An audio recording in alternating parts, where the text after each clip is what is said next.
One of the sort of great synthesizers of the 1980s was Oberheim UB, various different things, OBX, OB8, which was used by quite a lot of major bands, but generally wasn't available to the amateur because it was one of the more expensive synthesizers. It's still available, sort of, or Oberheim or make a recreation of it, and it's still expensive, over £4,000. Or you can get a rather cheaper similar thing from Behringer, but still over £900, way beyond the limits of people like me. However, Behringer make a Mini. And here it is, the Behringer UB Xa Mini. Tiny little synthesizer that emulates the Oberheim UB range. So I will just get this unpacked and plugged in, and let's hear what it sounds like. Okay, so here it is plugged into my system and switched on. So out the box it comes with all the controls turned completely to the right, which means it makes no sound. Unlike the other ones I have done tests of, this one doesn't have any preset sounds in it, so you just have to use these controls like old-fashioned analog synth from the 1960s or 70s to create a sound. So I'll turn up the volume first and give it some bit of ADSR set up there, so and there you can hear hopefully very quiet sound. So I put the frequency up a wee bit, and there it is, the most basic sound it can make. So sawtooth, square tooth, both. There's a control here for changing the relationship between the two oscillators. Now, this is all sounding a bit confusing for a very good reason. Hopefully temporarily, I will just show you on my phone, hopefully this, what is happening. So if I bring the box here, there is this QR code for the manual. Get that onto my phone, click it, and hope you can see what that says. This site cannot be reached. I've put in a support ticket to Behringer. I hope that gets fixed soon. So at the moment I'm working off my instinct about how to play this thing. There is a sequencer in it, which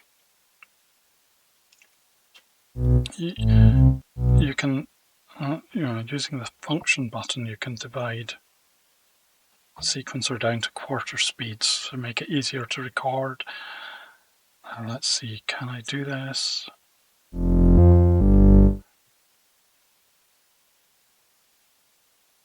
I think I want to have a metronome. Oh, metronome's on. Ah, there it is.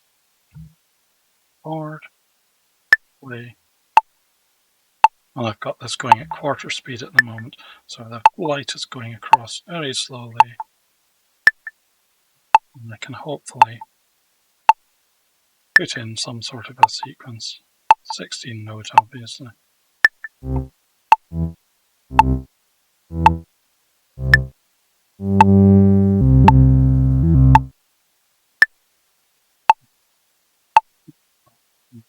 Wee bit of the not quite arpeggio there, and I will go back to the upper speed of the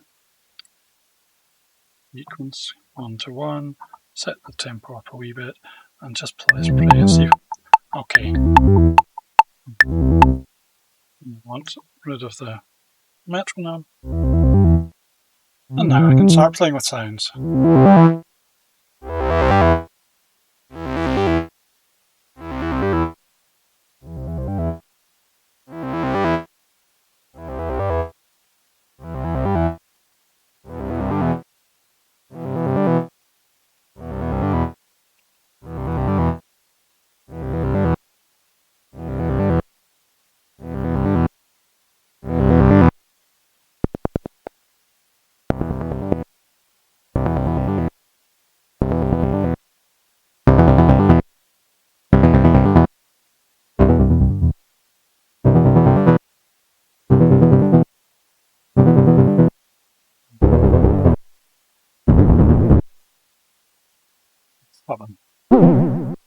Yeah, as you can hear, it's got quite a range of sounds.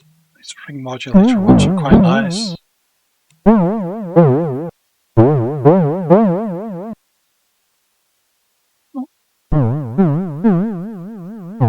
struggling to work out how much polyphony this is.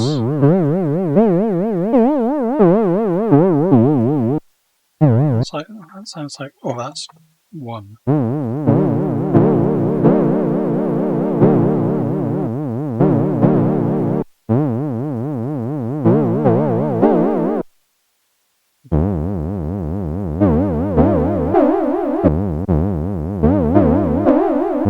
I think it's 3-note polyphony, so it's obviously a much more basic synth than a real OBX, although the original one I think only had 4-note polyphony in its cheapest versions. It's a fun little synth. I think compared to the Jupiter clone and the sequential clone I've looked at before, this is not as much fun, but if you want these analog sounds with slight polyphony, it's not a bad choice. But I think this is one that will take a bit of playing to really get used to, although, you know, what it has. Oh, one thing I should show. 4-pole filter.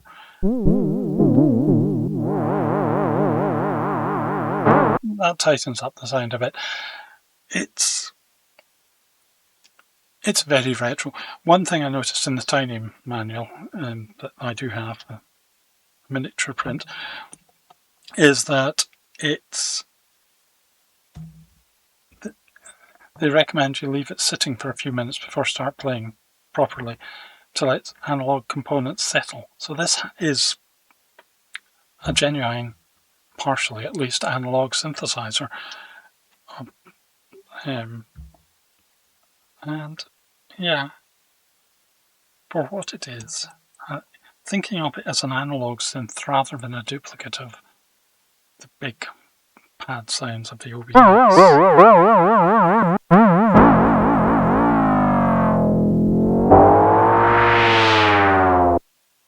Go a bit mad and it makes great sounds.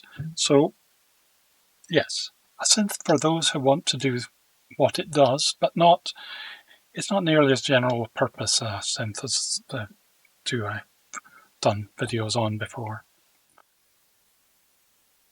This one's just leaving me slightly deflated. I like it, but not nearly as much as I hoped.